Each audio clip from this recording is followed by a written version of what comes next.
রাজশাহী বিশ্ববিদ্যালয়ের ভারপ্রাপ্ত রেজিস্ট্রার অধ্যাপক ইফতিখারুল আলম মাসউদ ও রাকসুর জিএস সালাউদ্দিন আম্মারের মধ্যে তীব্র বাকবিতণ্ডারে ঘটনা রোববারের।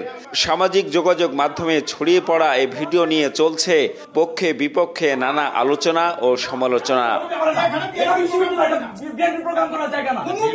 ঘটনার পর সোমবার বিকেলে সংবাদ সম্মেলন করেন রাকসুর ভিপি ও জিএস। এ সময় ফাইল আটকে রাখা ও রাকসুর জিএস এর সঙ্গে অসৌজন্যমূলক আচরণের দায়ে রেজিস্ট্রারকে অপসারণে 24 ঘন্টার আলটিমেটাম দেন তারা। আমি 36,000 শিক্ষার্থীর নির্বাচিত প্রতিনিধি ব্যক্তি সালাউদ্দিন আম্মারের কোনো, আমি ধরে নিলাম যে আমি সাধারণ শিক্ষার্থী, আমার কোনো রাইট নেই তার অফিসে যাওয়ার। কিন্তু আবার এটাও সত্যি উনি রাজনৈতিক প্রোগ্রাম করতে পারেন না। শিক্ষক তার পাঠদান ভুলে, তার কর্তব্য ভুলে, কোন কর্মকর্তা তার কর্তব্য ভুলে ভিতরে রাজনৈতিক প্রোগ্রাম করতেছে, তাদেরকে আগে ছাঁটাই করা দরকার, তাহলেই ক্যাম্পাস সুস্থ স্বাভাবিক যেভাবে ফিরে আসবে। রাকসু পক্ষ থেকে বিশ্ববিদ্যালয় প্রশাসনের প্রতি একটাই দাবি জানাতে চাই, এই দাবির প্রতি আমরা অটল থাকব।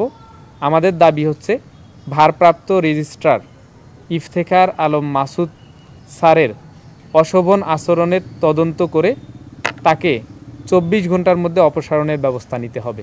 তবে ঘটনার দিন এনসিপির নেতাদের সৌজন্য সাক্ষাতের সময় হুট করে অফিসে ঢুকে পড়ায় প্রশাসনিক কাজ বাধাগ্রস্ত করার অপচেষ্টা করা হয়েছে বলে দাবি ভারপ্রাপ্ত রেজিস্ট্রারের।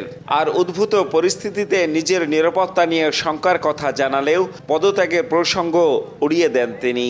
প্রতিনিধিত্ব নির্বাচিত হওয়া মানেই তাদের অধিকার অনধিকার তাদেরকে জানতে হবে আগে।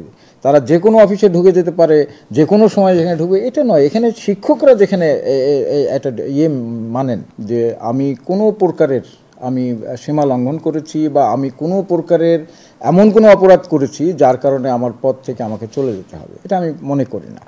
রেজিস্ট্রার ও এজিএস এর এই বিরোধের জেরে বিশ্ববিদ্যালয়ে নতুন করে উত্তেজনা দেখা দিয়েছে। এর আগে গেল 21 সেপ্টেম্বর সালাউদ্দিন আম্মারের নেতৃত্বের শিক্ষার্থীদের হাতে হেনস্থার শিকার হন বিশ্ববিদ্যালয়ের উপাচার্য অধ্যাপক মাইন উদ্দিন। তখন আম্মারকে বহিষ্কারের দাবিতে আন্দোলনেও নেমেছিলেন শিক্ষক ও কর্মকর্তা কর্মচারীরা।